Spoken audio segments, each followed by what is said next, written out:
안녕하세요. 오늘 여러분들과 말씀드릴 주제는 4050 직장인들의 희망퇴직에 관한 내용입니다. 희망퇴직이라는 단어를 잘 보면 앞에 희망이라는 단어가 있잖아요. 근데 이게 정말 희망일까? 이제 이런 부분에 대해서 여러분들과 한번 말씀을 나눠볼까 합니다. 얼마 전에 제가 이제 모임을 좀 나갈 일이 있었는데 거기서 그날 처음 뵌 분께서 질문을 하시더라고요.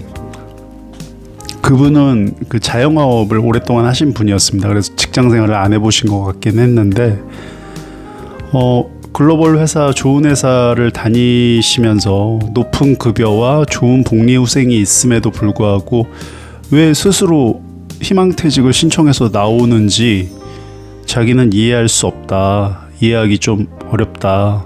계속 다니면 되는 거 아니냐? 왜 나오냐?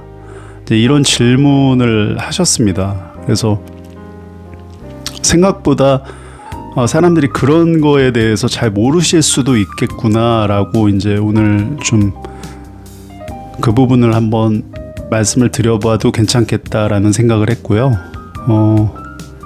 사실상 이 희망퇴직을 특히나 4050 직장인들은 희망이 아니라 선택할 수밖에 없는 상황으로 받아들이는 경우가 아마 대부분일 겁니다. 그래서 이유를 하나씩 좀 설명을 드려보겠습니다. 첫 번째는 이 희망퇴직이 끝나면 구조조정으로 이어질 수 있다는 불안입니다. 맨 처음에 이제 희망퇴직이라는 이름으로 자발적으로 신청을 받습니다. 하지만은 회사에서 생각해 놓은 인원이 있을 거잖아요. 근데 그 목표 인원이 채워지지 않으면 이후에는 조직 개편이라든가 인력 감축 또는 직무 변경 이런 것들로 이어질 가능성을 우려하는 경우가 제일 많죠. 보통 희망퇴직에는 제한을 회사가 하죠. 얼마를 주겠다. 은행 같은 경우들 보면 3년치 정도? 요즘에는 그 정도 주는 것 같더라고요. 그래서 이 돈을 받고 나갈 건지 아니면 그냥 계속 재직을 이어갈 건지에 대해서 이제 선택을 해야 되는 상황이 생기는데 만약에 희망퇴직 이 기간을 줍니다. 한 2주 정도 보통 줘요. 2주 정도 혹은 짧게는 일주일 주는 경우도 있고요. 그래서 생각을 해보고 결정을 해라. 이제 그렇게 되는데 희망퇴직이 끝나버리면 그 제시한 기간이 끝나면 이제 강제 어떤 조정이 들어간다는 거죠. 그래서 그 구조조정으로 이어질 수 있다는 불안을 느끼게 되고요. 두 번째는 인사평가에서 불이익을 받을 수 있다는 압박을 느끼게 됩니다. 공식적으로 희망퇴직을 거부했다는 이유만으로 회사에서 불이익을 줘서는 안 됩니다. 하지만 대부분은 이제 회사에서 이 사람은 좀 나가줬으면 하는 그런 이제 리스트가 있습니다. 살생부라고 하죠. 그래서 그런 리스트에 올라갔는데 본인이 희망퇴직을 거부한다 하면은 낮은 평가를 주거나 승진해서 제외시키거나 중요한 업무 등에서 배제를 고의로 시킨다거나 이런 사례들이 많이 있습니다. 사실상 나가라는 사인을 계속 주는 거죠. 네. 그리고 세 번째로는 이제 원치 않는 부서나 지역으로 정보를 보냅니다. 조직 개편 과정에서 원래 하던 업무가 아니라 기존 전문성과 무관한 부서로 이동을 하거나 장거리 발령을 받는 경우도 굉장히 많습니다. 이 업무 적응이 갑자기 안 하던 일을 하게 되니까 업무 적응이 어렵거나 가족과 떨어져 지내야 하는 부담 때문에 어쩔 수 없이 퇴직을 선택하는 사례도 있습니다. 이게 어떻게 보면은 가장 많은 케이스이지 않을까 싶어요. 예를 들어서 서울의 가족들과 아이들과 살고 있는데 갑자기 강원도로 보내거나 갑자기 전라도로 보내거나 전혀 연고도 없는 곳으로 보내버리는 거죠. 그러면 일단 거기에 집을 얻어야 됩니다. 집도 얻어야 되고 가족과는 당연히 이별하게 되고요. 주말 부부를 한다고 하지만 주말마다 내가 올라오는 것도 문제고 또 혹은 가족들이 나를 보러 여기 오는 것도 굉장히 부담입니다. 그것도 한두 번이죠. 그래서 이런 것들을 통해서 압박을 하는 거죠. 네. 그리고 네 번째는 사실상 대기 발령에 가까운 상황이 됩니다. 일부 직원들은 중요한 업무를 맡지 못하고 단순 업무만 하거나 역할이 크게 축소되는 경험을 하기도 합니다. 이런 상황이 이제 장기간 이어지면 본인의 어떤 심리적 부담이 매우 커질 수밖에 없죠. 관리자를 역할을 하다가 그냥 일반 세일즈 랩, 일반 그냥 직원으로 팀원 수준으로 떨어뜨린다거나 뭐 여러 가지 케이스가 있습니다.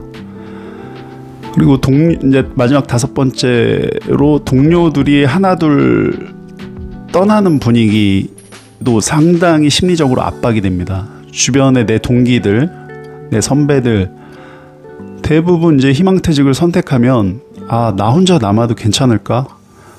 나 혼자 남으면 더 괴롭히지 않을까? 그런 심리적 압박을 느끼는 경우가 많죠. 그래서 결국에는 이제 이 돈을 택하느냐, 희망퇴직을 선택하면서 받을 수 있는 그 3년치나 혹은 뭐 꽤 많은 목돈을 택하느냐, 아니면 계속 그냥 나는 재직을 하겠다라는 걸 택하느냐의 선택의 차이인데, 이게 지금 만약에 희망퇴직을 안 했을 때는 재직은 할 수 있겠죠, 조금 더. 하지만 나중에 이제 뭐 특별 위로금이나 여러 가지 또 지원 받는 것들이 재취업 지원이라든가 이런 추가 혜택이 나중에는 사라질 수 있습니다. 그리고 이제 아까 앞에서 언급했던 것처럼 여러 가지 본인의 주변 상황들이 어려운 상황으로 바뀔 수 있다는 거죠. 그래서 전체적으로 보면 40대에서 50대가 사실은 직장 생활에서 연봉을 가장 높게 찍는 경우입니다. 근데 또 나오게 되면 그 나이 때 사실은 재취업이 쉽진 않습니다. 그래서 결론적으로 남아도 힘들고 나가도 불안한 상황에 놓이는 경우가 대부분이죠. 그래서 많은 직장인들이 지금 가장 좋은 조건으로 나가는 것이 맞을지, 아니면 정말 힘들어도 끝까지 버티는 것이 맞을지 상당히 어려운 선택을 하게 되는 게 일반적인 상황입니다.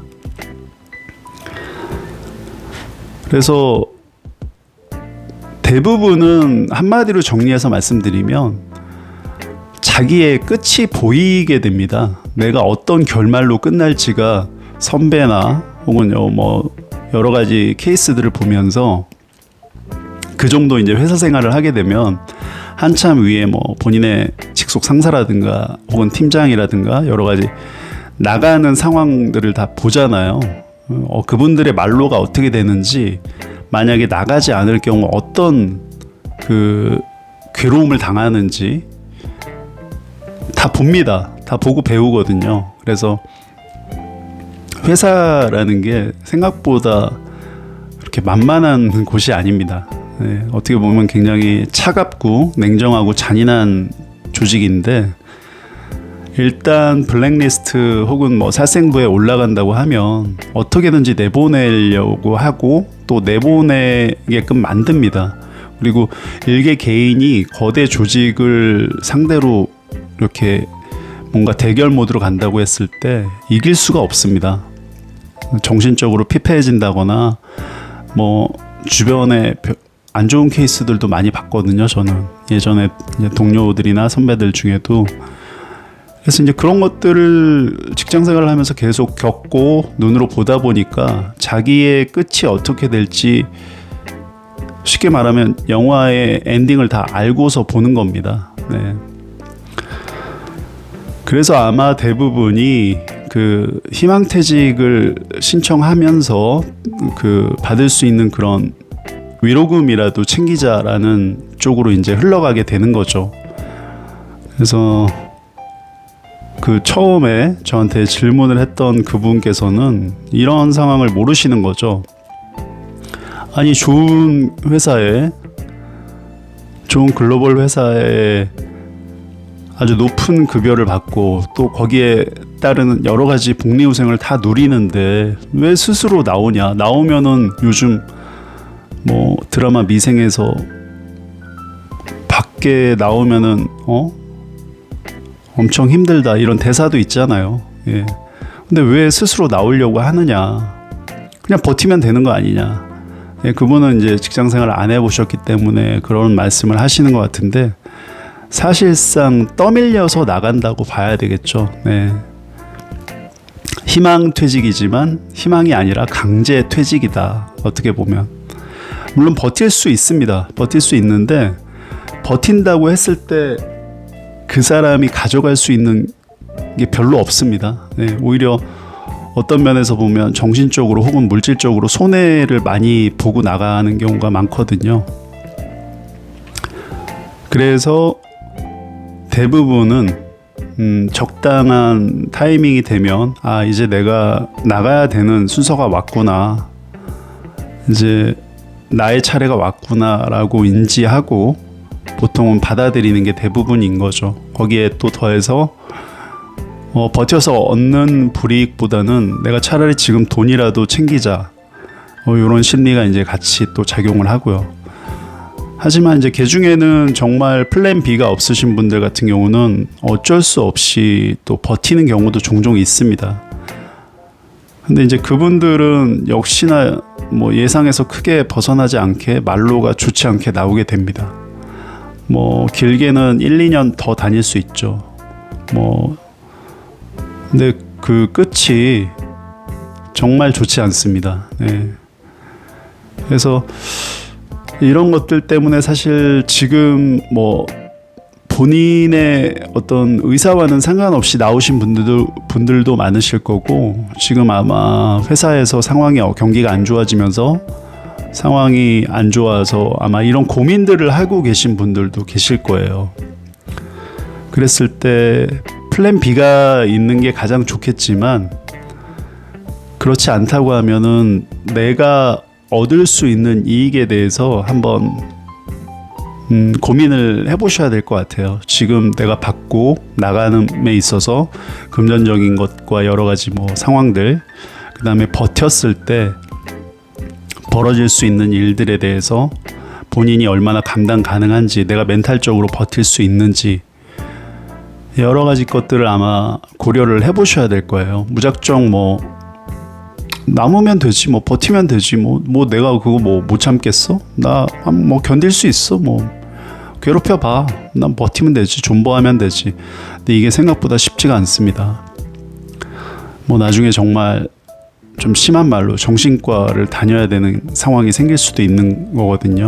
그래서 지금 이미 나오신 분들은 아마 제 이야기에 공감을 많이 하실 것 같고, 혹시라도 지금 회사에서 이런 고민 때문에 정말 어떤 사람한테 사실 이런 이야기 터놓고 하기가 쉽지 않거든요. 네. 오늘 제가 말씀드린 내용에 대해서 한번 생각을 해보시고, 나한테 가장 맞는 결정이 어떤 건지에 대해서, 그리고 본인의 성향도 중요하거든요. 네. 그래서 그런 것들에 대해서 한번 도움이 되셨으면 좋겠다. 그리고 또 이런 것들을 생각보다 궁금해 하시는 분들이 또 많으시더라고요. 아마 저 같아도 그랬을 것 같아요. 아니, 왜 좋은 조건에 좋은 회사 잘 다니고 있는데 왜 스스로 손들고 나오냐, 이걸 이해 못 하시는 분들도 꽤 많이 있으신 것 같아요. 그래서 오늘은 그런 부분에 대해서 한번 설명을 드려봤고요. 한마디로 이제 결론을 내자면, 회사는 생각보다 잔인하고 무서운 곳이다. 네, 이렇게 한마디로 결론을 내릴 수 있을 것 같습니다. 그래서 지금 4050 그 희망퇴직을 고민하시는 분들이 있다고 하면, 본인한테 이득이 되는 게 어떤 방향인지 그걸 한번 잘 고민해 보시면 좋은 결정 내리실 수 있을 것 같습니다. 오늘은 여러분과 희망퇴직에 대해서 말씀드려 봤고요. 희망퇴직이 왜 희망이 아니라 사실상 선택할 수밖에 없는 상황인지 여러분들과 한번 말씀을 나눠봤습니다. 오늘도 시청해 주셔서 감사합니다. 구독, 좋아요, 댓글은 저에게 많은 힘이 됩니다. 감사합니다.